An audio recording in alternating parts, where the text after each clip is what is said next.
devez absolument voir ces animes. Vous savez, les vacances de Noël arrivent, mais c'est surtout l'arrivée de l'hiver. Qui dit hiver dit froid, qui dit froid dit petite enfin bref, nouveaux animes surtout. Il y aura une nouvelle vague d'animes et j'ai regardé déjà la plupart des trailers. J'ai fait le travail pour vous et j'ai sélectionné 4 animes à voir absolument pour l'hiver 2022. Et restez pour les 4 parce qu'il y a du très lourd. Comme d'hab, le petit like si t'as aimé, ça fait plaisir et ça aide beaucoup. Votre objectif c'est les 6000 comme avant. Et en commentaire, tu devras choisir pour ce versus MHA à gauche ou alors SNK à droite. Dis-moi, tu préfères lequel? Vous êtes là pour la liste d'animes. Je vais pas vous faire attendre plus longtemps. Francis, balance-moi ce petit générique.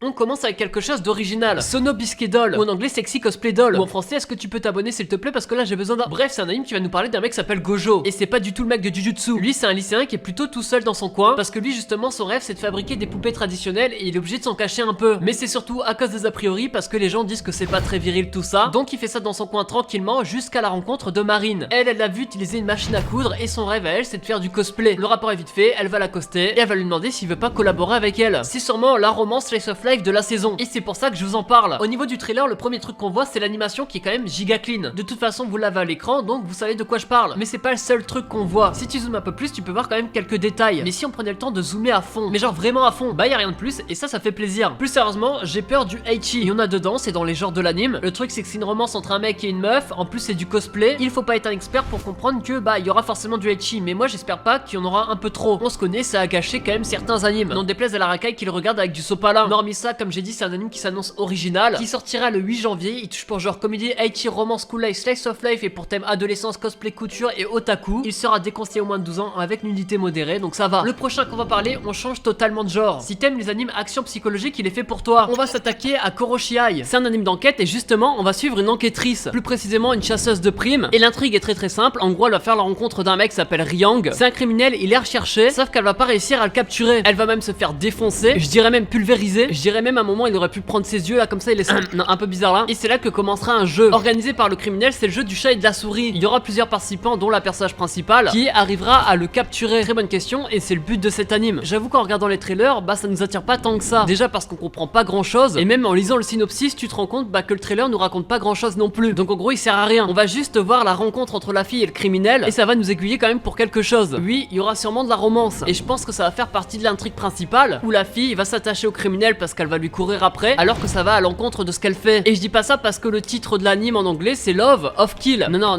je dis ça juste parce que j'ai réussi à le deviner grâce à mon QI supérieur. Donc à voir comment ils vont réussir à tourner autour de ça tout en faisant le jeu du chat et de la souris parce qu'il y aura d'autres participants. Personnellement c'est un anime au niveau de l'intrigue qui m'attire, je me devais de vous en parler. Il touchera pour genre action psychologique, romance et pour thème assassinat, chasseur de primes et enquête. Dès qu'on sait au moins de 12 ans il sera disponible sur Crunchyroll. Bon là on s'attaque sûrement à une masterclass, que ça soit au niveau du visuel ou alors au niveau de l'intrigue. On va parler de Goodbye Don't Glisse. Mais alors ça parle de quoi? Nous on suit l'aventure de Roma et Toto. C'est des garçons qui se sont rencontrés après un déménagement à la campagne et eux ils ont décidé de former un crew. Le suce-moi là, non c'est peut-être pas ça. Le groupe s'appelle le Don Glisse et il va persister jusqu'à temps que Toto déménage à cause de ses études à Tokyo. Le groupe va se reformer pendant les vacances d'été avec un membre en plus. Ce membre il s'appelle Drop et il leur a proposé d'aller voir le monde d'en haut. Sauf que malheureusement un jour en le suivant ils vont être impliqués dans un feu de forêt dont ils sont tenus responsables, donc c'est un peu chaud. Et pour prouver leur innocence ils vont devoir trouver un drone. Lui il contient des preuves qui peut les disculper, mais ça sera pas si facile de le trouver, il va falloir chercher dans les fins fonds de l'Islande. Bref, d'après les trailers, rien à dire, ça va être une claque visuelle. Et pas que, je pense qu'il y aura des bonnes OST, etc. Faudra pas oublier que ça reste un truc d'aventure et il y a que 3 personnages. Il va falloir ne pas ennuyer le téléspectateur. Et justement, ça sera grâce au paysage, je pense, qui va être la chose la plus importante qui va nous hypnotiser. Mais je pense que l'autre détail, ça sera l'amitié entre les 3 personnages. Parce que faut pas oublier que ça reste 3 potes. Et les potes, ça a l'air bien, mais je sais pas combien ça coûte. C'est le mec qui dit un peu de la merde là, justement parce qu'il en a jamais eu et que sa vie c'est de la merde et qu'il écoute des musiques tristes là tous les... Non mais un pote à moi du coup, hein, pas moi. Il touchera pour genre aventure, comédie, drame et pour thème amitié, voyage. Lui sortira quand même giga tard, en fin février, donc faut attendre. Notez-le, ça s'appelle Goodbye Don't Glisse. Le prochain c'est encore un truc qui visuellement a l'air d'être vraiment bien et en plus il promet pas mal d'action. C'est un anime fantasy de jeux vidéo, mais attention, vous allez comprendre qu'est-ce qu'on va suivre. Bref, l'histoire se passe dans le futur où il existe des machines à réalité virtuelle et il y a pas mal de jeunes qui y jouent pour éviter le quotidien parce qu'il y a pas mal de problèmes au niveau de la terre, etc. Bref, le gros problème surtout c'est ceux qui y jouent peuvent rester bloqués dans le jeu et pour s'en sortir justement il faut être sauvé par les chasseurs de fantasy. Ça c'est un métier qui a été créé justement pour les sauver. Et nous, on va suivre un de ces chasseurs. C'est là toute la différence. Mais bon, après, ça peut être pareil que les autres Animes Fantasy, hein. Moi, je sais pas. Juste, je me dis que ça peut changer. Peut-être savoir pourquoi les gens sont bloqués, ou peut-être qu'il y a un combat pour les débloquer, je sais pas. Ça peut être intéressant de savoir comment ils vont les faire revenir à la réalité. Mais aussi, est-ce que le chasseur du monde fantasy, lui, peut rester dans le monde fantasy, ou alors il peut en sortir quand il veut. Si ça fonctionne cas par cas comme ça peut vraiment être bien. Dans le cas contraire, ça reste un truc qui visuellement a l'air d'être très beau, donc je regarderai quoi qu'il arrive. Parce que pas mal d'actions, il y a des pouvoirs, etc. Hein. Et ça, c'est ce qu'on aime, malgré que ça soit chinois. Nous, on a pris l'habitude de la VO, mais peut-être pas vous. Ça s'appelle Fantasy X Hunter. Il touche pour genre action, aventure, science-fiction, et pour thème combat, futur, jeux vidéo, magie, monde virtuel et monstres. Et lui, il sort dans une semaine. Bref, c'était un manga. Je vous ai parlé de 4 animes à voir absolument pour l'hiver 2022. Mais il y a surtout SNK et le film Jujutsu Kaisen. Comme d'hab, le petit like si t'as aimé, ça fait plaisir et ça aide beaucoup. Et en commentaire, qui tu choisis entre MHA et SNK. Justement, comme le final arrive bientôt, faut bien savoir. Bref, nous on se retrouve dimanche prochain comme c'est les fêtes. Profitez-en, c'était Archmanga. Allez, ciao, bye bye.